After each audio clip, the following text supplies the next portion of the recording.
کے نام سے جو بڑا مہربان نہایت رحم والا ہے۔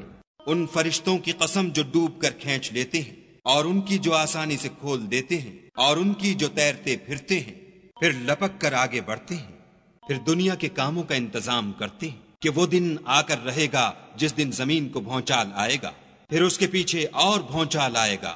اس دن لوگوں کے دل خائف ہو رہے ہوں گے اور آنکھیں جھکی ہوئی۔ کافر کہتے ہیں کیا ہم الٹے پاؤں پھر لوٹیں گے؟ بھلا جب ہم کھوکھلی ہڈیاں ہو جائیں گے تو پھر زندہ کیے جائیں گے؟ کہتے ہیں کہ یہ لوٹنا تو موجب زیاں ہے، وہ تو صرف ایک ڈانٹ ہوگی۔ اس وقت وہ سب میدان حشر میں آ جمع ہوں گے۔ بھلا تم کو موسیٰ کی حکایت پہنچی ہے جب ان کے پروردگار نے ان کو پاک میدان یعنی طوا میں پکارا اور حکم دیا کہ فرعون کے پاس جاؤ، وہ سرکش ہو رہا ہے، اور اس سے کہو کیا تو چاہتا ہے کہ پاک ہو جائے اور میں تجھے تیرے پروردگار کا رستہ بتاؤں تاکہ تجھے خوف پیدا ہو۔ غرض انہوں نے اس کو بڑی نشانی دکھائی مگر اس نے جھٹلایا اور نہ مانا۔ پھر لوٹ گیا اور تدبیریں کرنے لگا اور لوگوں کو اکٹھا کیا اور پکارا، کہنے لگا کہ تمہارا سب سے بڑا مالک میں ہوں۔ تو خدا نے اس کو دنیا اور آخرت دونوں کے عذاب میں پکڑ لیا۔ جو شخص خدا سے ڈر رکھتا ہے اس کے لیے اس قصے میں عبرت ہے۔ بھلا تمہارا بنانا مشکل ہے یا آسمان کا؟ اسی نے اس کو بنایا، اس کی چھت کو اونچا کیا، پھر اسے برابر کر دیا، اور اسی نے رات تاریک بنائی اور دن کو دھوپ نکالی، اور اس کے بعد زمین کو پھیلا دیا۔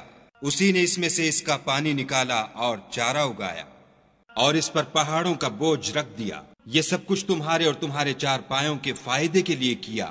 تو جب بڑی آفت آئے گی اس دن انسان اپنے کاموں کو یاد کرے گا اور دوزخ دیکھنے والے کے سامنے نکال کر رکھ دی جائے گی۔ تو جس نے سرکشی کی اور دنیا کی زندگی کو مقدم سمجھا اس کا ٹھکانہ دوزخ ہے، اور جو اپنے پروردگار کے سامنے کھڑے ہونے سے ڈرتا اور جی کو خواہشوں سے روکتا رہا اس کا ٹھکانہ بہشت ہے۔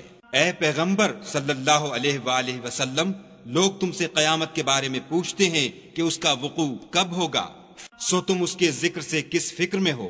اس کا منتہا یعنی واقع ہونے کا وقت تمہارے پروردگار ہی کو معلوم ہے۔